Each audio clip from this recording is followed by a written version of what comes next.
अफिसियों के नाम पौलुस प्रेरित की पत्री। अध्याय 1। पौलुस की ओर से जो परमेश्वर की इच्छा से यीशु मसीह का प्रेरित है, उन पवित्र और मसीह यीशु में विश्वासी लोगों के नाम जो इफिसुस में हैं, हमारे पिता परमेश्वर और प्रभु यीशु मसीह की ओर से तुम्हें अनुग्रह और शांति मिलती रहे। मसीह में आत्मिक आशीषें। हमारे प्रभु यीशु मसीह के परमेश्वर और पिता का धन्यवाद हो, जिसने हमें मसीह में स्वर्गीय स्थानों में सब प्रकार की आत्मिक आशीष दी है, जैसा उसने हमें जगत की उत्पत्ति से पहले उसमें चुन लिया कि हम उसके निकट प्रेम में पवित्र और निर्दोष हों, और अपनी इच्छा के भले अभिप्राय के कारण हमें अपने लिए पहले से ठहराया कि यीशु मसीह के द्वारा हम उसके लेपालक पुत्र हों, कि उसके उस अनुग्रह की महिमा की स्तुति हो जिसे उसने हमें उस प्रिय में सेंत में दिया। हमको उसमें उसके लहू के द्वारा छुटकारा अर्थात अपराधों की क्षमा उसके उस अनुग्रह के धन के अनुसार मिला है, जिसे उसने सारे ज्ञान और समझ सहित हम पर बहुतायत से किया, क्योंकि उसने अपनी इच्छा का भेद उस भले अभिप्राय के अनुसार हमें बताया, जिसे उसने अपने आप में ठान लिया था कि हम समय के पूरे होने का ऐसा प्रबंध हो कि जो कुछ स्वर्ग में है और जो कुछ पृथ्वी पर है, सब कुछ मसीह में एकत्रित करें। उसी में जिसमें हम भी उसी को मनसा से जो अपनी इच्छा के मत के अनुसार सब कुछ करता है, पहले से ठहराएं जाकर मिरास बने, कि हम जिन्होंने पहले से मसीह पर आशा रखी है उसकी महिमा की स्तुति के कारण हो। और उसी में तुम भी, जब तुमने सत्य का वचन सुना जो तुम्हारे उद्धार का सुसमाचार है, और जिस पर तुमने विश्वास किया, प्रतिज्ञा किए हुए पवित्र आत्मा की छाप लगी, वह उसके लिए हो मोल लिए हुओं के छुटकारे के लिए हमारी मिरास का बयाना है, कि उसकी महिमा की स्तुति हो। पौलुस की प्रार्थना। इस कारण मैं भी उस विश्वास का समाचार सुनकर जो तुम लोगों में प्रभु यीशु पर है और सब पवित्र लोगों पर प्रकट है, तुम्हारे लिए धन्यवाद करना नहीं छोड़ता, और अपनी प्रार्थनाओं में तुम्हें स्मरण किया करता हूँ कि हमारे प्रभु यीशु मसीह का परमेश्वर जो महिमा का पिता है, तुम्हें अपनी पहचान में ज्ञान और प्रकाश की आत्मा दे, और तुम्हारे मन की आंखें ज्योति में हो, कि तुम जान लो कि उसकी बुलाहट की आशा क्या है, और पवित्र लोगों में उसकी मिरास की महिमा का धन कैसा है, और उसकी सामर्थ्य में जो विश्वास करते हैं कितनी महान है, उसकी शक्ति के प्रभाव के उस कार्य के अनुसार जो उसने मसीह में किया, कि उसको मरे हुए में से जिलाकर स्वर्गीय स्थानों में अपनी दाहिनी ओर सब प्रकार की प्रधानता और अधिकार और सामर्थ्य और प्रभुता के और हर एक नाम के ऊपर, जो न केवल इस लोक में पर आने वाले लोक में भी लिया जाएगा, बैठाया, और सब कुछ उसके पांव तले कर दिया, और उसे सब वस्तुओं पर शिरोमणि ठहराकर कलीसिया को दे दिया। यह उसकी देह है और उसी की परिपूर्णता है, जो सब में सब कुछ पूर्ण करता है। इफिसियों अध्याय 2। मृत्यु से जीवन की ओर। उसने तुम्हें भी जिलाया जो अपने अपराधों और पापों के कारण मरे हुए थे, जिनमें तुम पहले इस संसार की रीति पर और आकाश के अधिकार के हाकिम अर्थात उस आत्मा के अनुसार चलते थे, जो अब भी आज्ञा ना मानने वालों में कार्य करता है। इनमें हम भी सब के सब पहले अपने शरीर की लालसाओं में दिन बिताते थे, और शरीर और मन की इच्छाएं पूरी करते थे, और अन्य लोगों के समान स्वभाव ही से क्रोध की संतान थे। परंतु परमेश्वर ने जो दया का धनी है, अपने उस बड़े प्रेम के कारण जिससे उसने हमसे प्रेम किया, जब हम अपराधों के कारण मरे हुए थे, तो हमें मसीह के साथ जिलाया। अनुग्रह ही से तुम्हारा उद्धार हुआ है, और मसीह यीशु में उसके साथ उठाया, और स्वर्गीय स्थानों में उसके साथ बिठाया, कि वह अपनी उस कृपा से जो मसीह यीशु में हम पर है, आने वाले समय में अपने अनुग्रह का असीम धन दिखाए। क्योंकि विश्वास के द्वारा अनुग्रह ही से तुम्हारा उद्धार हुआ है, और यह तुम्हारी ओर से नहीं वरन परमेश्वर का दान है, और ना कर्मों के कारण ऐसा हो कि कोई घमंड करे, क्योंकि हम उसके बनाए हुए हैं और मसीह यीशु में उन भले कामों के लिए सिरजे गए हैं जिन्हें परमेश्वर ने पहले ही से हमारे करने के लिए तैयार किया है। मसीह में एक। इस कारण स्मरण करो कि तुम जो शारीरिक रीति से अन्य जाति हो और जो लोग शरीर में हाथ की किए हुए खतने से खतने वाले कहलाते हैं, वे तुमको खतना रहित कहते हैं। तुम लोग उस समय मसीह से अलग और इस्राएल की प्रजा के पद से अलग किए हुए और प्रतिज्ञा की वाचाओं के भागी न थे और आशाहीन और जगत में ईश्वर रहित थे। पर अब मसीह यीशु में तुम जो पहले दूर थे, मसीह के लहू के द्वारा निकट हो गए हो, क्योंकि वही हमारा मेल है जिसने दोनों को एक कर लिया और अलग करने वाली दीवार को जो बीच में थी ढा दिया, और अपने शरीर में बैर और अर्थात वह व्यवस्था जिसकी आज्ञाएं विधियों की रीति पर थी मिटा दिया, कि दोनों से अपने में एक नया मनुष्य उत्पन्न करके मेल करा दे और क्रूस पर बैर को नाश करके इसके द्वारा दोनों को एक देह बनाकर परमेश्वर से मिलाए। उसने आकर तुम्हें जो दूर थे और उन्हें जो निकट थे दोनों का मेल मिलाप का सुसमाचार सुनाया, क्योंकि उसी के द्वारा हम दोनों की एक आत्मा में पिता के पास पहुँच होती है। इसलिए तुम अब विदेशी और मुसाफिर नहीं रहे, परंतु पवित्र लोगों के संगी, स्वदेशी और परमेश्वर के घराने के हो गए, और प्रेरितों और भविष्यद्वक्ताओं की नींव पर, जिसके कोने का पत्थर मसीह यीशु स्वयं ही है, बनाए गए हो, जिसमें सारी रचना एक साथ मिलकर प्रभु में एक पवित्र मंदिर बनती जाती है, जिसमें तुम भी आत्मा के द्वारा परमेश्वर का निवास स्थान होने के लिए एक स्थान बनाए जाते हो। इफिसियों अध्याय 3। अन्य जातियों में पौलुस की सेवा।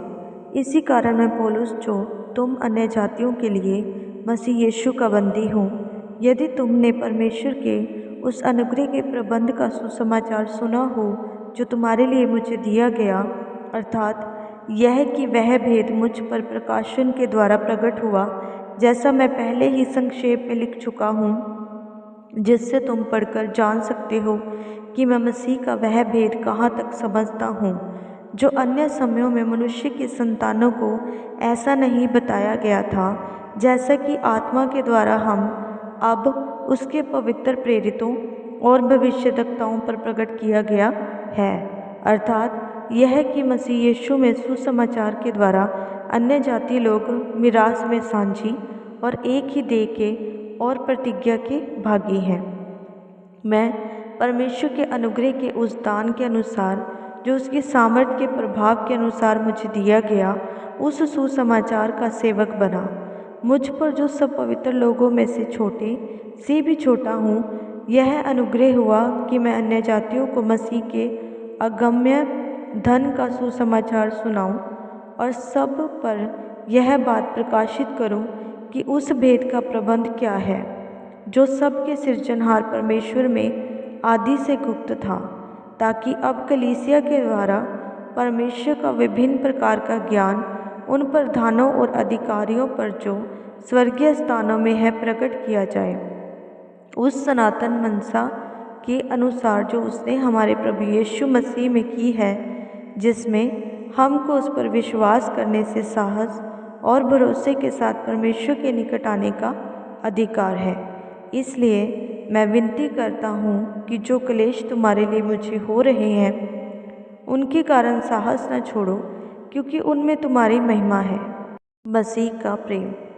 मैं इसी कारण उस पिता के सामने घुटने टेकता हूँ, जिससे स्वर्ग और पृथ्वी पर हर एक घराने का नाम रखा जाता है, कि वह अपनी महिमा के धन के अनुसार तुम्हें यह दान दे कि तुम उसके आत्मा से अपने भीतरी मनुष्यत्व में सामर्थ पाकर बलवंत होते जाओ, और विश्वास के द्वारा मसीह तुम्हारे हृदय में बसे, कि तुम प्रेम में जड़ पकड़कर और नींव डालकर सब पवित्र लोगों के साथ भली भांति समझने की शक्ति पाओ कि उसकी चौड़ाई और लंबाई और ऊंचाई गहराई कितनी है, और मसीह के उस प्रेम को जान सको जो ज्ञान से परे है, तुम परमेश्वर की सारी भरपूरी तक परिपूर्ण हो जाओ।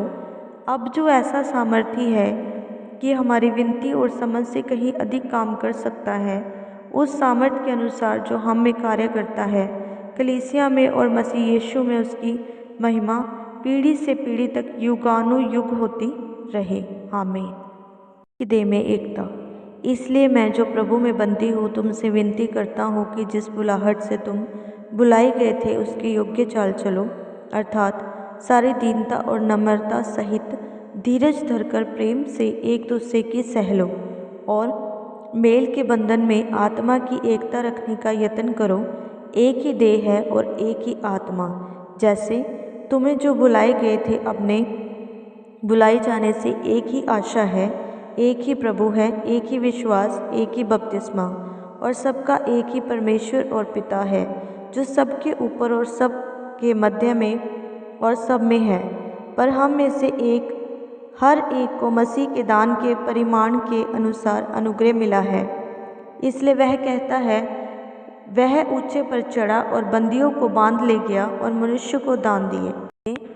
चढ़ने से और क्या पाया जाता है, केवल यह कि वह पृथ्वी की निचली जगहों में उतरा भी था, और जो उतर गया यह वही है जो सारे आकाश से ऊपर चढ़ भी गया कि सब कुछ परिपूर्ण करे।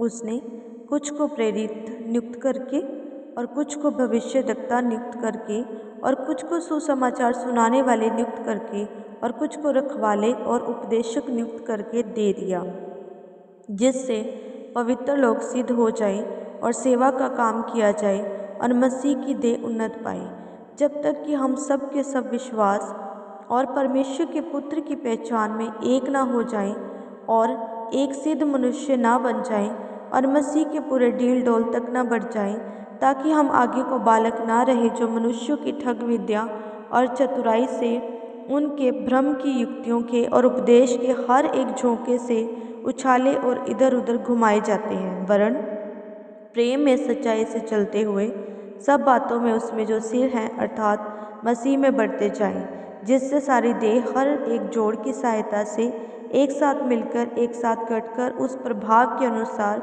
जो हर एक अंग के ठीक ठीक कार्य करने के द्वारा उसमें होता है, अपने आप को बढ़ाती है कि वह प्रेम में उन्नति करती जाए।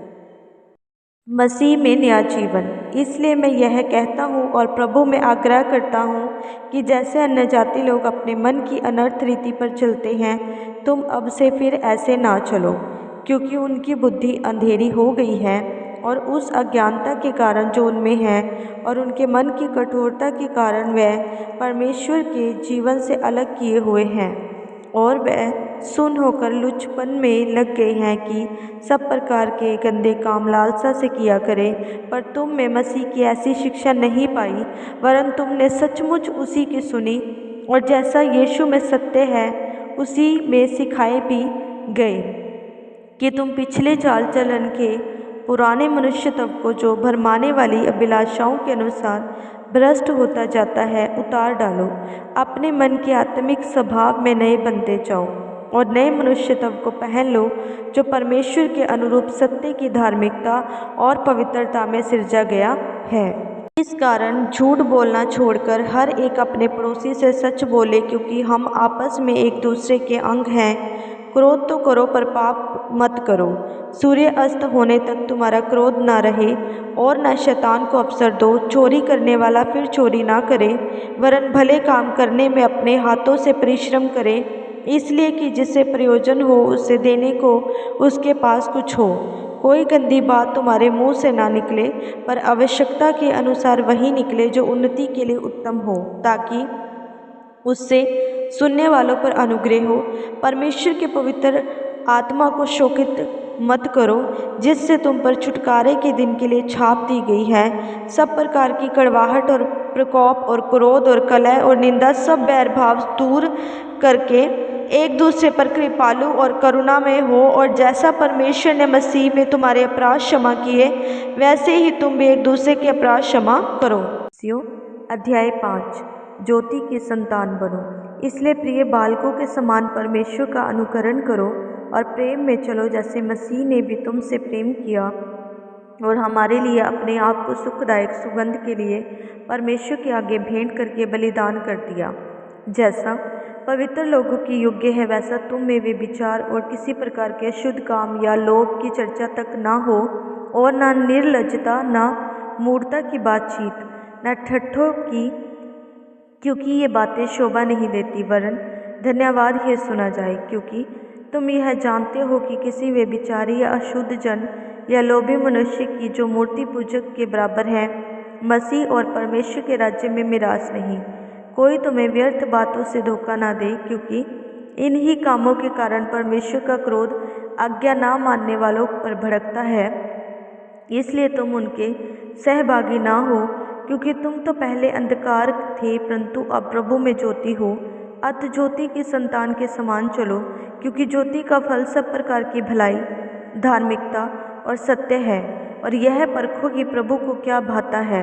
अंधकार के निष्फल कामों में सहभागी ना हो, वरन उन पर उलाना दो, क्योंकि उनके गुप्त कामों की चर्चा भी लज्जा की बात है। पर जितने कामों पर उलाना दिया जाता है वह सब ज्योति से प्रकट होते हैं, क्योंकि जो सब कुछ को प्रकट करता है वह ज्योति है। इस कारण वह कहता है, हे सोने वाले जाग और मुर्दों में से जी उठ, तो मसीह की ज्योति तुझ पर चमकेगी। इसलिए ध्यान से देखो कि कैसी चाल चलते हो, निर्बुद्धियों के समान नहीं पर बुद्धिमानों के समान चलो। अवसर को बहुमूल्य समझो, क्योंकि दिन बुरे हैं। इस कारण निर्बुद्धि ना हो, पर ध्यान से समझो कि प्रभु की क्या है इच्छा। दाखरस से मतवाले ना बनो, क्योंकि इससे लुचपन होता है, पर आत्मा से परिपूर्ण होते जाओ, और आपस में भजन और स्तुति गान और आत्मिक गीत गाया करो, और अपने अपने मन में प्रभु के सामने गाते और कीर्तन करते रहो, और सदा सब बातों के लिए हमारे प्रभु यीशु मसीह के नाम से पिता परमेश्वर का धन्यवाद करते रहो। मसीह के भय से एक दूसरे के अधीन रहो। पति और पत्नी। हे पत्नियों, अपने अपने पति के ऐसे अधीन रहो जैसे प्रभु के, क्योंकि पति पत्नी का सिर है, जैसे कि मसीह कलीसिया का सिर है, और स्वयं ही देह का उद्धार करता है। पर जैसे कलीसिया मसीह के अधीन है, वैसे ही पत्नियां भी हर बात में अपने अपने पति के अधीन रहें। हे पतियों, अपनी अपनी पत्नी से प्रेम रखो, जैसा मसीह ने भी कलीसिया से प्रेम करके अपने आप को उसके लिए दे दिया, कि उसको वचन के द्वारा जल के स्नान से शुद्ध करके पवित्र बनाए, और उसे एक ऐसी तेजस्वी कलीसिया बनाकर अपने पास खड़ी करे, जिसमें ना कलंक, ना झुर्री, ना कोई और ऐसी वस्तु हो, वरन पवित्र और निर्दोष हो। इसी प्रकार उचित है कि पति अपने पत्नी से अपनी देह के समान प्रेम रखे। जो अपनी पत्नी से प्रेम रखता है वह अपने आप से प्रेम रखता है, क्योंकि किसी ने कभी अपने शरीर से बैर नहीं रखा, वरन उसका पालन पोषण करता है, जैसा मसीह भी कलीसिया के साथ। इस कारण मनुष्य अपने माता पिता को छोड़कर अपनी पत्नी से मिला रहेगा, और वह दोनों एक तन होंगे। यह भेद तो बड़ा है, पर मैं यहाँ मसीह और कलीसिया के विषय में कहता हूँ। पर तुम में से हर एक अपनी पत्नी से अपने समान प्रेम रखे, और पत्नी भी अपने पति का भय माने। इफिसियों अध्याय 6। माता पिता और बच्चे। हे बालकों, प्रभु में अपने माता पिता के आज्ञाकारी बनो, क्योंकि यह उचित है। अपनी माता और पिता का आदर कर, यह पहली आज्ञा है, जिसके साथ प्रतिज्ञा भी है, कि तेरा भला हो और तू धरती पर बहुत दिन जीवित रहे।